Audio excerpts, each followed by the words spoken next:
You are listening to the Intrepid radio program with Scotty Roberts. Intelligent talk. No guns, no wars, no hateful noise. Just a victory dance, I'll never taste defeat. Where there's nothing done or said that can't be forgiven. Every step you take is on sacred ground. Walk away from death to the land of the living. Well, good evening, ladies and gentlemen. Happy Monday evening. Welcome to the Intrepid radio program with me, your host, Scotty Roberts, right here on the Odyssey Radio Network. And you can go hear the audio live at odyssey1.com. That's ODYSY1.com. And you can come over to my YouTube channel to see the simulcast video of this broadcast over at youtube.com/Mr. Scotty Roberts. Mr. all spelled out. And folks, before we get started, I want to let you know, those of you who aren't aware, I am an illustrator and a designer. I have been doing for the last almost 40 years, for as young as I am. Since my days in high school, I've been doing illustration and design in publishing and advertising. And I was a creative director and an art director in a couple of different ad agencies along the way. And I am now a freelancer and have been for several years. If you go take a look at my website, it's scrolling down below right here on the video. You can see down below. Or just go to scottallenroberts.com. Click on the art and design, or illustration and design, I think it says, link. There's a banner down below the main header. And you can see the kind of stuff I do, the kind of illustration work I do. I do children's books, illustration work for books that aren't children's books. I also do design, book cover design, book jacket, interior design for books, all kinds of logo design, corporate identity pieces, all of that kind of stuff. That's what I do. So if you're looking for a good designer, a good artist, give me a shout. And my phone number's there, my email's there. Contact me any way you'd like. And now I want to move on to some things that we were talking about last week. These are things that I've wanted to talk about for a long time and just had not fitted into my agenda.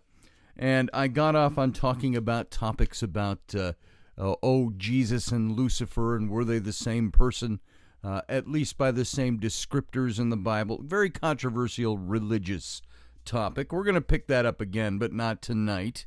And I got into a topic that's near and dear to my heart, and that is the Native American issues. And I say it that way for lack of a better descriptor. The topic is Native America and the conquering of the Old West, what we would call how the West was won. We take that from, as I mentioned in last week's show, we take that from a looking westward perspective, the westward look into the country and how we expanded into it.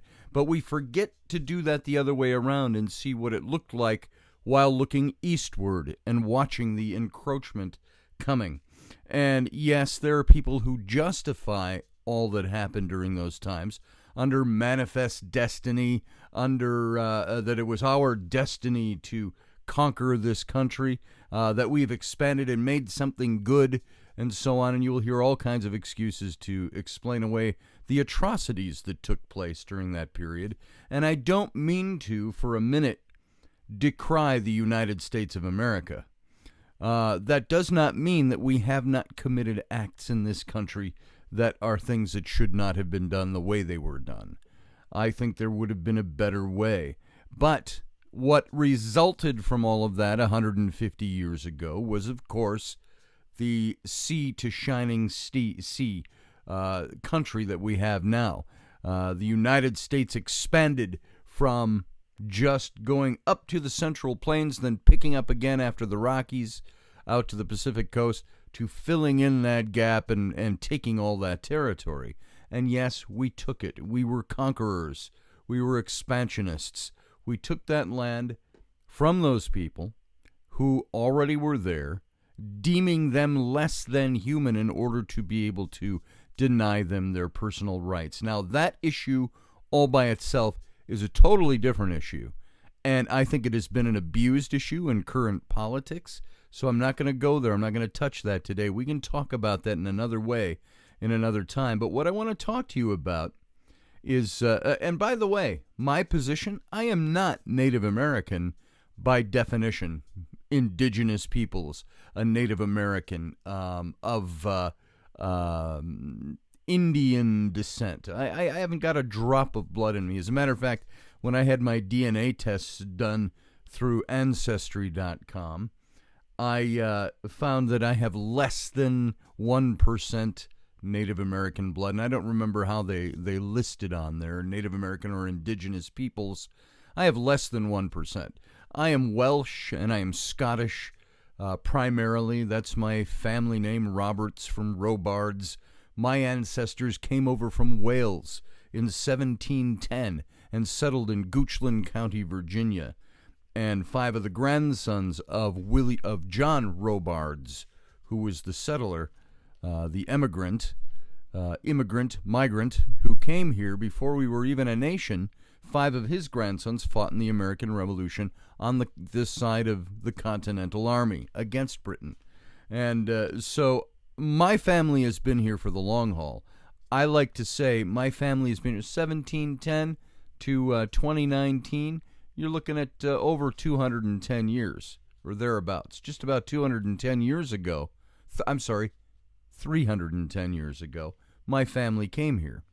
And so I'm about as Native American as you'd want to be. How many centuries do my ancestors have to be in this country, had to have been in this country for me to be Native American? Well, that's what I am. I'm Native American. And so, but from a different point of view, I am not one of the indigenous peoples that was here. And I'm going to talk about that a little bit. This is a topic of interest to me. It's a topic of history.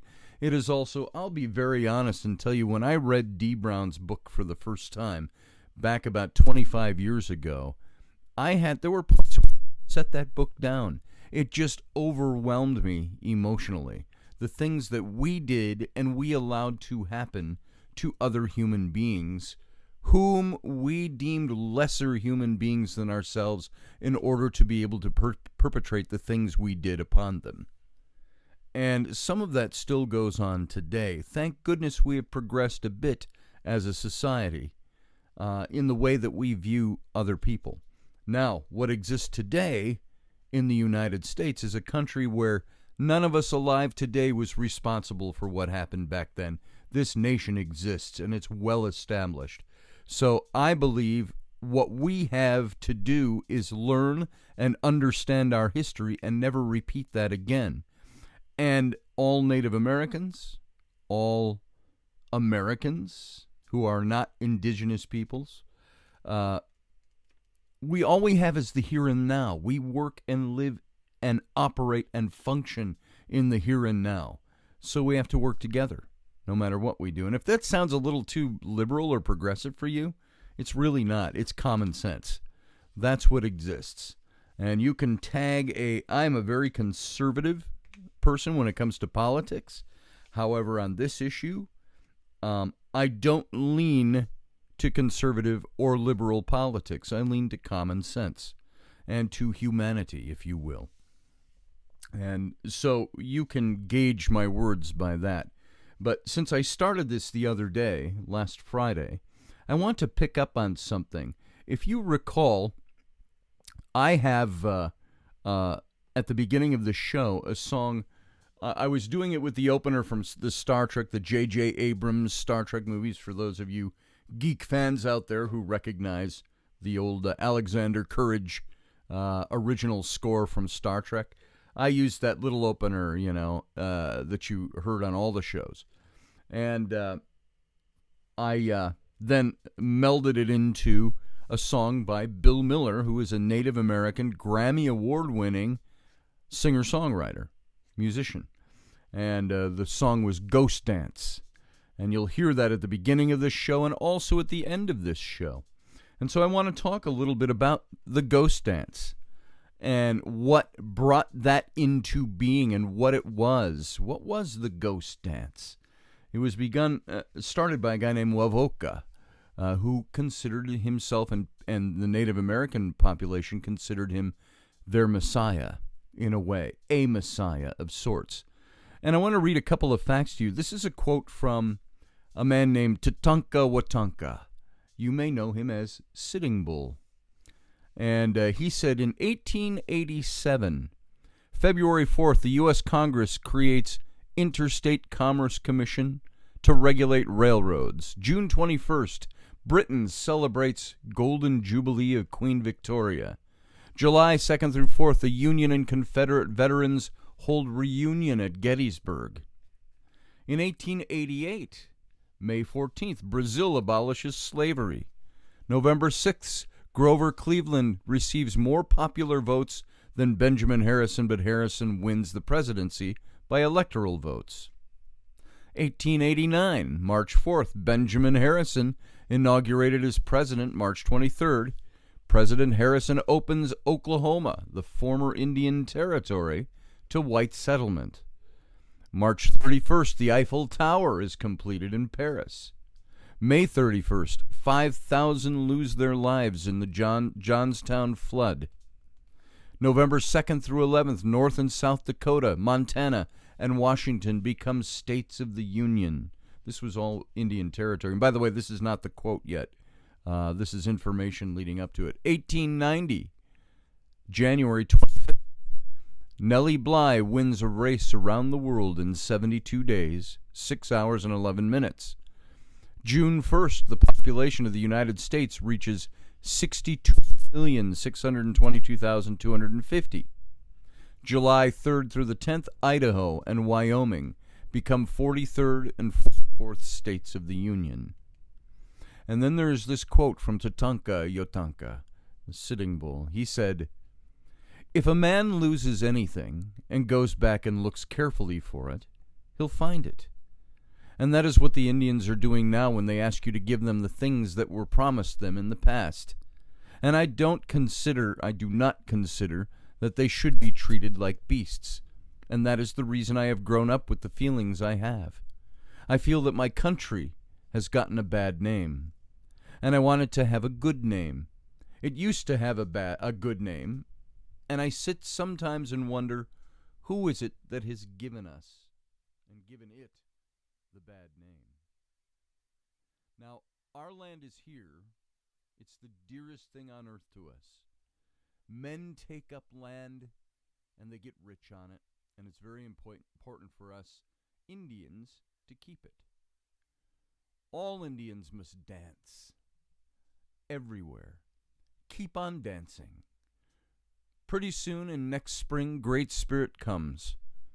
He brings back all game of every kind, the game be thick everywhere.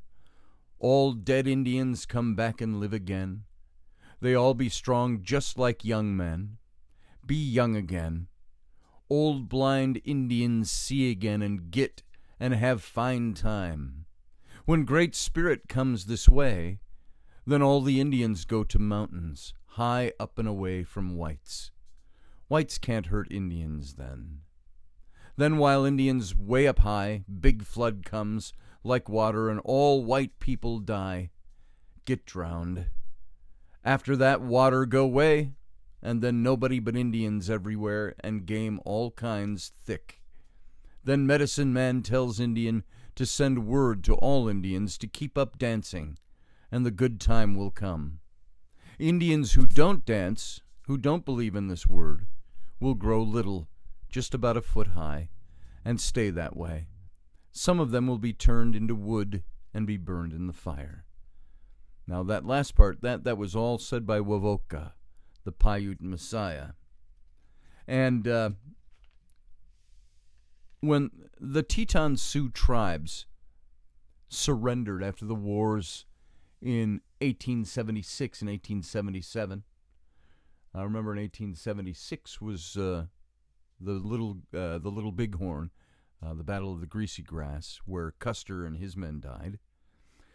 They'd lost the Powder River country and the Black Hills. And the government's next move at that point was to change the western boundaries of the Great Sioux Reservation. from the 104th to the 103rd meridian. And they sliced off about another 50 miles, a strip adjoining the Black Hills, and taking an additional triangle of valuable land between the forks of the Cheyenne River. And in 1877, after the government drove the Sioux of Nebraska out of Nebraska, all that was left to them was an anvil-shaped block between the 103rd meridian and the Missouri River. 35,000 square miles of Dakota land, which was believed to be virtually worthless by the surveyors who marked off the boundaries. And some government officials wanted to transfer all of the Tetons to the Indian Territory. Others wanted to establish agencies for them along the Missouri River. And after strong protests by Red Cloud and Spotted Tail, a compromise was eventually reached. And Red Cloud's Oglalas, the Sioux, the Oglala Sioux, were settled in the southwest corner of the reservation of Wazi-Ahanan, Pine Ridge. Here, the various bands of Oglalas made permanent camps along the creeks flowing north to White River. The Yellow Medicine, Porcupine Tail, and Wounded Knee, east of Pine Ridge. Spotted Tail and his Brulés settled along the Little White River. Their agency was called the Rosebud. And for the remaining Sioux tribes, 4 other agencies were established: the Lower Brule, the Crow Creek, the Cheyenne River, and Standing Rock, who, if you remember a couple of years ago, Standing Rock was very big in our current politics regarding the pipeline that was going through there. Remember, I stand with Standing Rock. Well, I for one, am all for whatever we need to do to get that oil cheaper and bring it through our country, but the Sioux reservation needed to have a vote in that, and it was their land. Remember, this is land that was given to them in perpetuity, and it was their land to say what took place, and they were not consulted. And so that is why the protests took place. And I think it was just recently a judge ordered that that pipeline be shut down across Indian land. Now, the agencies would remain there for almost 100 years. But most of the 35,000 square miles of the Great Sioux Reservation would gradually be taken away from the Indian tribes. And as the Tetons were settling into their new villages, this great wave of emigration from northern Europe poured into eastern Dakota and pressing against the Missouri River boundary of the Great Sioux Reservation. At Bismarck, North Dakota, on the Missouri, a westward pushing railroad was blocked by the reservation. Settlers bound for Montana and the Northwest clamored for roads to be built across this reservation. They wanted the way made through, but those damn Indians were in the way.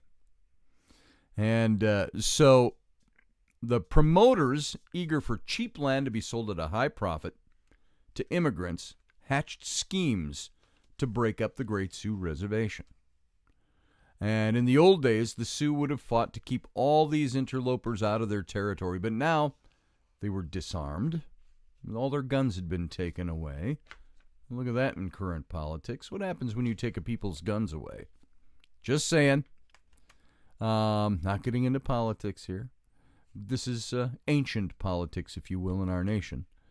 They took. They were disarmed. They were dismounted. They were unable to even feed and clothe themselves. They had to rely on governmental agencies to do this. Their greatest surviving war leader, Sitting Bull, was in exile in Canada.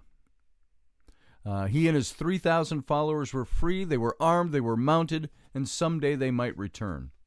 They fled to Canada. He had not been captured and subdued yet, Sitting Bull. Tatanka Latanka. Watanka. If I got that right. Now, like Geronimo, down in the south, in Arizona, in the old day, he was living free in Mexico. And Sitting Bull was free in Canada, up above the borders and below the borders. And he was almost an abomination to the United States government, a dangerous symbol of subversion. They wanted Geronimo and they wanted Sitting Bull subdued. Why? Because they stood for the native peoples. And they were these symbols of resistance. So, of course, we wanted him put down or subdued. And the army became almost frenetic in its attempts to force the Hunkpapa leader and his followers to return to its control. At last, in September of 1877, the War Department arranged with the Canadian government for General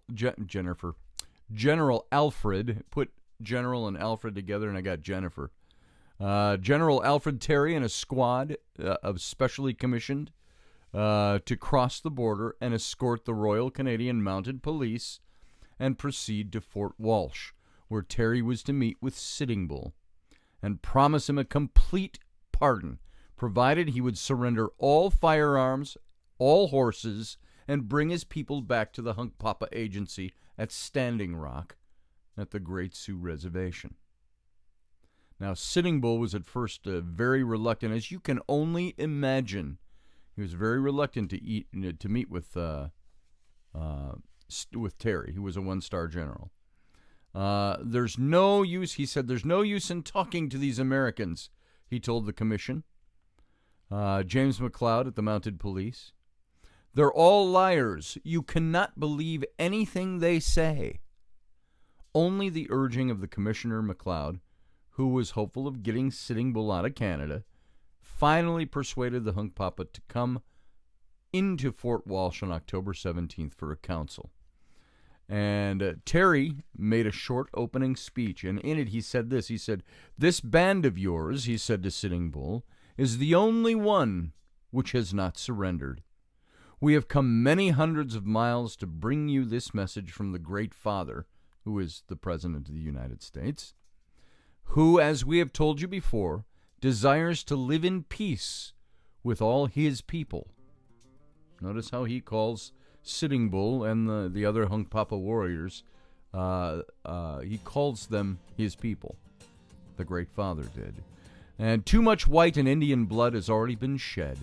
It's time that bloodshed should cease." Now, that was the position, that was the urging they were trying to give Sitting Bull. And Sitting Bull's response was, "What have we done that you should want us to stop? We've done nothing. It's all the people on your side that have started us to do all these depredations. We could not go anywhere else, and so we took refuge in this country, Canada. I would like to know why you came here. You come here to tell us lies, but we don't want to hear them. I don't wish any such language used to me, that is, to tell me such lies in my great mother's, Queen Victoria's, house. Don't you say two more words. Go back home where you came from. The part of the country you gave me ran me out of. You ran me out of. I have now come here to stay with these people, and I intend to stay." That was Sitting Bull's response to the commission that went up to get him. And so I am taking a lot of this from D. Brown's book, Bury My Heart at Wounded Knee, just so there's no copyright issue if I have quoted him in this, in the mix of all of this. We're going to come back to this in about 2 minutes because we've got to go out to break. So you sit tight. Don't go anywhere. I'll be right back.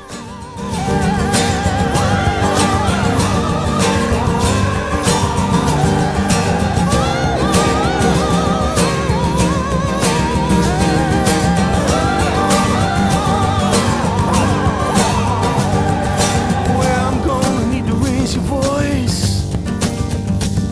No starvation, have plenty to eat. No guns, no wars, no hatefulness. Just a victory dance, I'll never taste defeat. Where there's nothing done or said that can't be forgiven. Every step you take is on sacred ground. Walk away from death to the land of the living, where all the lost tribes are finally found. I said, where are you going? To a ghost dance in the snow.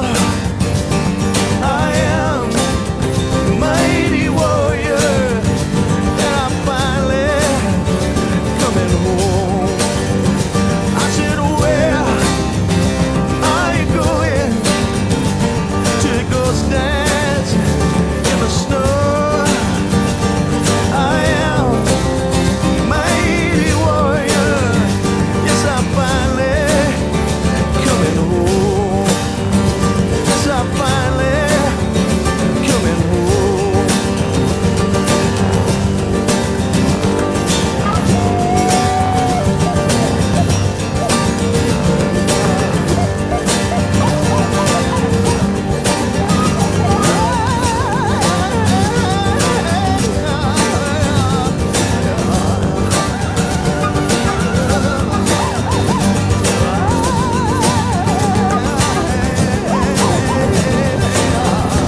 All right, ladies and gentlemen, welcome back. Thanks for sitting through that break and sticking with me. And you're now back. This is Scotty Roberts. You're listening to the Intrepid radio program right here on the Odyssey Radio Network. And you can go to Odyssey One, that's ODYSY1.com, to hear the audio version of this and to hear it on the radio, and you can find out where else to listen to this show. You can also, there's all kinds of places you can hear this. I think Spreaker, I think iTunes, I think iHeartRadio.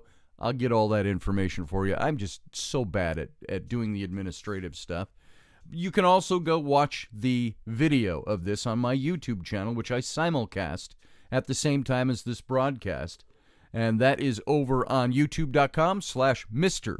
Scotty Roberts, Mr. spelled out. And you can see what's going on. You can join the live chat room there. Let's pick up this conversation where I left it off. And I think that this, I first of all have to tell you, I believe this is necessary history for us to know. I think it's history that was not taught us. Look at me. I grew up I was born in 1960. So I was 10 years old in 1970. When I went into middle school around that time, 71, we were not taught these things in social studies class, although we started to get a glimmering of what happened. I remember a political cartoon of the era. Back when I remember it was in Mr. Savina's class, 7th grade, 1972. And it was around the time of when Wounded Knee and all of that started to take place again, the standoff at Wounded Knee.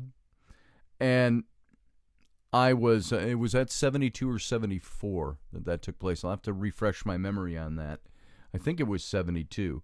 And if it had not taken place yet, we were already well aware of the American Indian movement. And so I saw this political cartoon, and it showed this, obviously, this fat cat government guy with a cigar, and he's got papers in his hand, and he's pointing at a Native American who's got the feather traditional look, and he's got his hand in his face like this, and not going, oh, good grief. It wasn't slapping his forehead. It was like in grief. And the fat cat politician representing the United States government said, well, if you don't like it here, why don't you go back where you came from? And, of course, that kind of phraseology has hit current politics. We've heard it recently. It was misinterpreted in current politics, but that still stands today. That's become a common phrase that we associate with bigotry, with prejudice, as it was taught to me in the 7th grade back in 1972. This is what bigotry is. This is what prejudice is. This is when we first really became aware of what these things were. And so I look at this stuff, all of this information, and say, we were only just starting to learn these things. I think there needs to be a much more intensive program within public education that says we need to learn more about this, about what happened, about the sadness and the atrocity of what took place. I think that's essential. And I think my kids, I raised my own kids, my older twin daughters who are 27 years old. I introduced them to this stuff. Now my kids, are part Native American. You never know by looking at them. They're blonde-haired, blue-eyed, almost all of my kids. Rainey's and my kids are darker-haired and blue-eyed.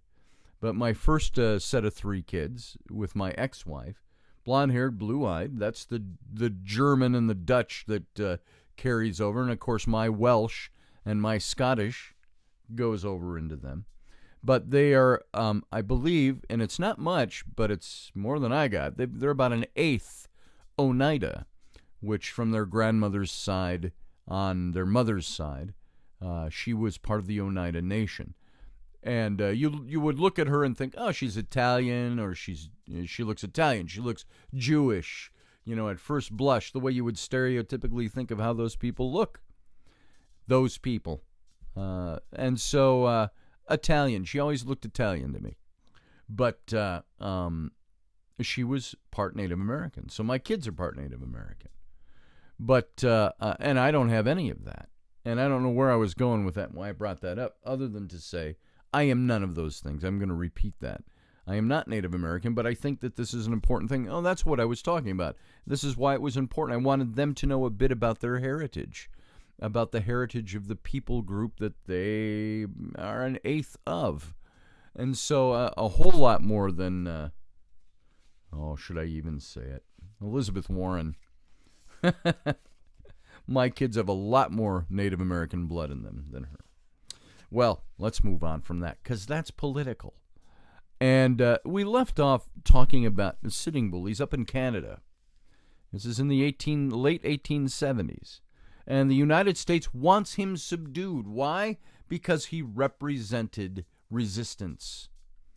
And so they sent a commission up there, and they worked with the Royal Mounties up there and the Canadian government. And it was Sitting Bull that said, what have we done that you should want us to stop doing what we're doing? Why should we come back? We haven't done anything. It's all the people on your side that have started to do these things that have led to all these depredations. We couldn't go anywhere on your side of the line that have started us, and so we took up refuge in this country. And he says, I'd like to know why you come here. And, frankly, the Canadians kind of wanted them gone, too. They represented an international crisis. And so Sitting Bull basically told them, fuck off. I'm not going back to the United States. And he let several of his followers speak, including a Santee and a Yankton, who had joined his band, different Sioux tribes. And their statements reinforced his previous remarks. Then Sitting Bull did this really unusual thing. He introduced a woman in the council.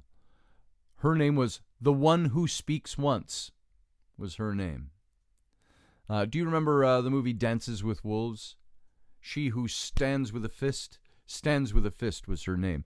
It's that kind of a name. The One Who Speaks Once. And some Indians afterwards said it was a deliberate insult to Terry, the general, to permit a woman to speak in a council with a visitor. She said, I was over to your country. She said this to General Terry. I wanted to raise my children over there, but you didn't give me any time. I came over to this country to raise my children and have a little peace. And that's all I have to say to you. I want you to go back where you came from. These are the people that I'm going to stay with and raise my children with.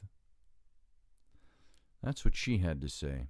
She who is the one named the One Who Speaks Once. Boom, to the point. So, after this whole meeting ended, this council ended, one-star General Terry knew that it was useless to make any further pleas to Sitting Bull. And by the way, he was referred to as one-star Terry. Just so you know. One-star Terry. And he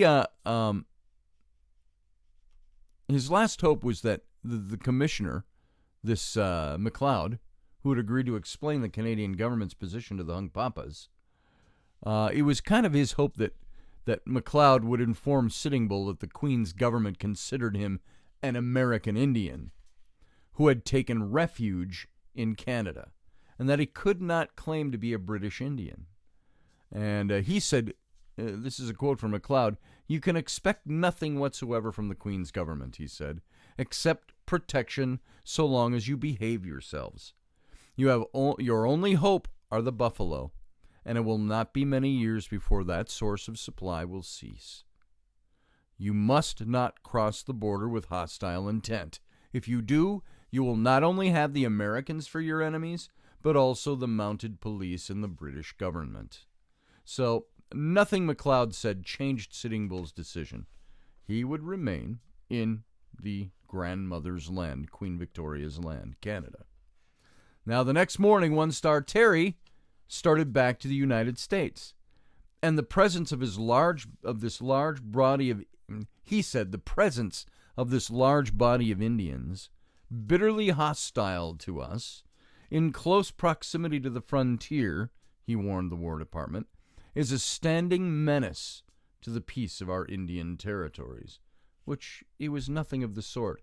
Yes, Sitting Bull was a symbol, and these resistors were a symbol to the United States, and that's why they wanted him crushed, not because he had malicious intent. He just wanted to live free, and he felt he could do that in Canada. Now, did he maybe have some ideas in his head? One of these days we're going to rise up, we're going to take back our land? Maybe. Maybe he did. That's why he wanted to retain his guns, his horses, have his people be able to live free up in Canada. But he's a standing menace, said One Star Terry back to the government. Now, Sitting Bull's exile stayed in Canada for 4 years. They had the government of that country had been more cooperative, they probably would have lived out their lives on the plains of Saskatchewan. And from the beginning, however, the Queen's government viewed Sitting Bull as a potential troublemaker, as well as an expensive guest, because additional mounted police had to be assigned to watch him. Oh my goodness, they had to assign more police to watch him.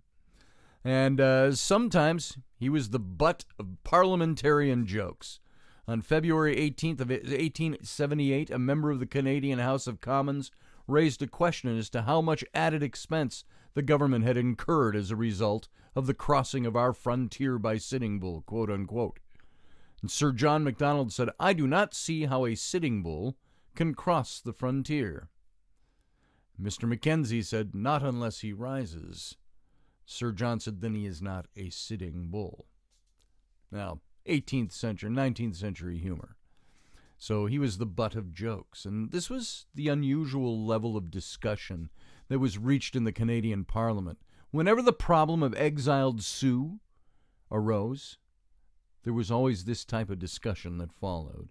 And no aid of any kind was offered to Sitting Bull, not even food or clothing. And in the bitter winters, the Indians suffered for lack of shelter and blankets. You think it's cold on the plains in the Dakotas?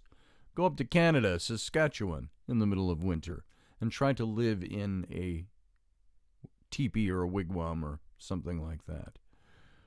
They had lack of shelter, lack of blankets. Wild game was sparse, and there was never enough meat, never enough skins to make clothes and teepee covers. And nostalgia seemed to affect the young more than the old. "We began to feel homesick for our own country where we used to be happy," said one of the young Oglalas. As the seasons passed, a few hungry and ragged families drifted south across the border to surrender at the Sioux agencies in Dakota. And by the way, folks, I'm working up to this introduction of the ghost dance in Wavoka and the things that built up to it. And so I'm going to get to that in a minute here. We got we're about halfway through our second segment, so let's get to it here. Sitting Bull begged the Canadians to give his people a reservation where they could support themselves, but he was repeatedly told he was not a British subject and therefore was not entitled to a land reserve. And during the bad winter of 1880, many Sioux horses froze to death in a blizzard, and when spring came, more of the exiles began trekking southward on foot. They just went back home. They were done. Several of Sitting Bull's most loyal lieutenants, including Gall and Crow King, gave up, and they headed for the Great Sioux Reservation. They turned themselves in. And at last, on July 19th of 1881, Sitting Bull and 186 of his remaining followers crossed the border and rode into Fort Buford. He was wearing a tattered calico shirt, a pair of shabby leggings, and a dirty blanket. He looked old and beaten when he surrendered his Winchester rifle to the commanding officer. And instead of sending him to the Hunkpapa agency at Standing Rock, the Army broke its promise and gave him a pardon, and held him at Fort Randall as a military prisoner. Oh, the government broke its promise. During the late summer of 1881, the return of Sitting Bull was overshadowed by the assassination of Spotted Tail. The murderer was not a white man, but was one of Spotted Tail's own people, Crow Dog. And without giving any warning, Crow Dog shot the famed Brule chief as he rode rode horseback along a trail on the Rosebud Reservation. And white officials at the agency dismissed the whole killing as the culmination of a quarrel over a woman. But Spotted Tail's friend said that if it was ever the result of that it was a result of a plot to break the power of the chiefs and transfer it to men who would bow to the will of the Indian Bureau's agents. Say that doesn't sound like it's probably more true. We don't see any of that happening, do we? People being killed or suicided or things like that. Not to get into politics, but people haven't changed much, have they? Red Cloud believed that a cowardly assassination was found to remove Spotted Tail because he stood strong for the improvement of his people. And he said, this was charged upon the Indians because an Indian did it, he said. But who set the Indian? That's the big question. What did Crow Dog get out of the deal? And after the furor over Spotted Tail's death had subsided, the Sioux everywhere on the Great Reservation turned their attention towards Sitting Bull's presence at Fort Randall. And many chiefs and sub-chiefs came to visit him. They wished him well, and they did him honor. And newspapermen came to interview Sitting Bull. And instead of being beaten and forgotten as he had thought, Sitting Bull was famous. In 1882, representatives from the different Sioux agencies came to ask his advice concerning a new government proposal to break up the Great Reservation into smaller areas and to sell about half the land for white settlement. And Sitting Bull advised them not to sell, but the Sioux had no, because the Sioux had no land to spare. So already the white government was looking for the agencies to sell, the reservations to sell their land back. And in spite of their resistance, the Sioux in 1882 came very near losing 14,000 square acres or miles of territory to a commission headed by Newton Edmonds, an expert at negotiating lands away from the Indians. These are the treaties that we wrote with them that were to be in perpetuity, and you know from the get-go that these guys who wrote these treaties said there's going to be a day we're going to be able to yank it out from underneath them. If not overtly and out in the open, at least by subterfuge, we'll buy it away from them. We'll make them so much deprivation that we'll convince them to sell. You know that was going on. And if you want to pick up D. Brown's book and read it, you're going to find a lot of that history of how that stuff happened. And so even though Sitting Bull advised them not to sell, this Newton Edmonds came to negotiate. His colleagues were Peter Shannon, who was a frontier lawyer, and James Teller, a brother of the new Secretary of the Interior. And accompanying them was this special interpreter, none other than Reverend Samuel D. Hinman, who had been a missionary to the Sioux since the days of Little Crow. And Hinman believed that what the Indians needed was less land and more Christianity. Where have we heard things like that before? Now, as the commission traveled from one agency to the other, Hinman told the chiefs that he was there to lay out different parts of the reservation for 6 agencies. And so he went into all the politics of shuffling all this land around. And he was pushing and pushing and pushing them to sell the land. And he said if they would not sign, they would not receive any more rations or annuities, and furthermore, they would be sent to Indian territory, and they'd lose their reservation. Now, many of the older Sioux who had seen the limits of their land shrink after touching the pen, as they called it, to similar documents, he suspected that Hinman was just trying to steal their reservation land, and his suspicions were right. He was just trying to steal it legally. Yellowhair, who was a minor chief at the Pine Ridge Reservation, stood strong, and he stood against signing, but then was frightened into doing so by Hinman's threats. And after the ceremony of signing was completed and the commissioners departed, Yellowhair took a round ball of earth and mockingly presented it to the Pine Ridge agent, Dr. Valentine McGillicuddy. What a name, Valentine McGillicuddy. We've given up nearly all our land, Yellowhair said, and you had better take the balance now, and here I hand it to you. He gave him a clump of dirt that he rolled into a ball. Now, early in 1883, Edmunds and Hinman journeyed to Washington with their bundle of signatures and succeeded in getting a bill introduced in Congress ceding about half the lands of the great reservations to the United States. It hadn't been very long since he'd written those treaties. Fortunately for the Sioux, they had enough friends in Washington to question the bill and to point out that even if all the signatures were legal, Edmunds and Hinman still had not obtained the names of the required 3/4 of all adult male Sioux. And another commission, headed by Senator Henry L. Dawes, was immediately dispatched to the Dakotas to inquire into the methods used by Edmunds and Hinman, and its members soon discovered the chicanery of their predecessors. And during the inquiry, Dawes asked Red Cloud if he believed Mr. Hinman was an honest man, and Mr. Hinman, the quote was, "Mr. Hinman fools you big men," Red Cloud replied. "He told you of a lot of stuff, and you've come out here and asked us about it." Red Dog testified that Hinman had talked about giving them cows and bulls, but had said nothing about the Sioux giving up any land in exchange for them. Little Wound said, "Mr. Hinman told us that the way the reservations was now no Indian could tell his own ground.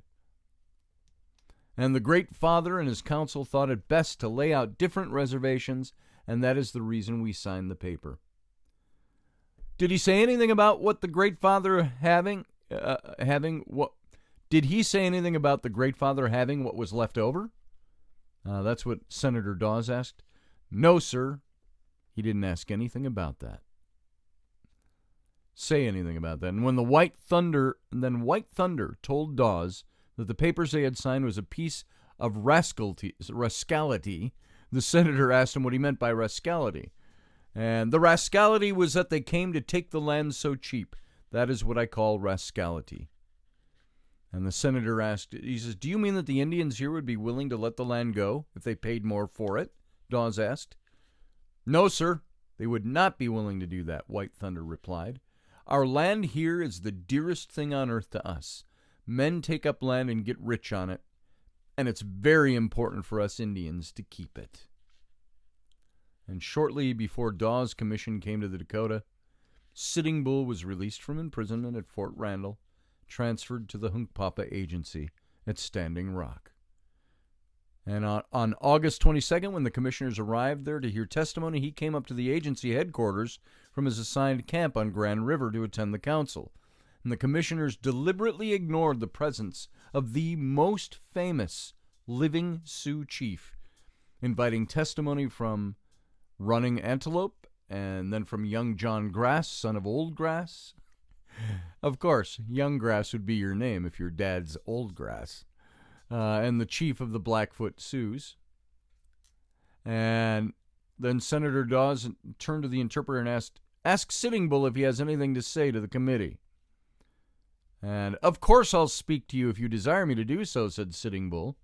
"I suppose it's only such men as you desire to speak who must say anything." We surprised the Indians who would select men to speak for them," Dawes said. "But any man who desires to speak, or any man the Indians here desire, shall talk for them. We'll be glad to hear it if they have anything to say." And Sitting Bull says, "Do you know who I am that you speak as you do?" Dawes said, "I know that you are Sitting Bull, and if you have anything to say, we'll be glad to hear you." He says, "Do you recognize me? Do you know who I am?" "I know you're Sitting Bull," said Dawes. Sitting Bull said, "You say you know I am Sitting Bull, but do you know what position I hold?" And he says, "I don't know any difference between you and the other Indians of this agency." Sitting Bull said, "I'm here by the will of the Great Spirit, and by his will I am chief. My heart is red and sweet, and I know it is sweet because whatever passes near me puts out its tongue to me. And yet you men have come here to talk with us, and you say you do not know who I am. I want to tell you that if the Great Spirit has chosen anyone to be the chief of this country, it is myself." And Dawes said, "In whatever capacity you may be here today, if you desire to say anything to us, we'll listen to you. Otherwise, we'll dismiss this council. Sitting Bull said, yes, that is all right. You have conducted yourselves like men who have been drinking whiskey, and I come here to give you some advice. And he made this sweeping motion with his hand, like this. And every Indian in the council room arose and followed him out. And the commission was pretty dismayed. And we're coming toward the end of this program, and I didn't quite get to Wavoka and the ghost dance.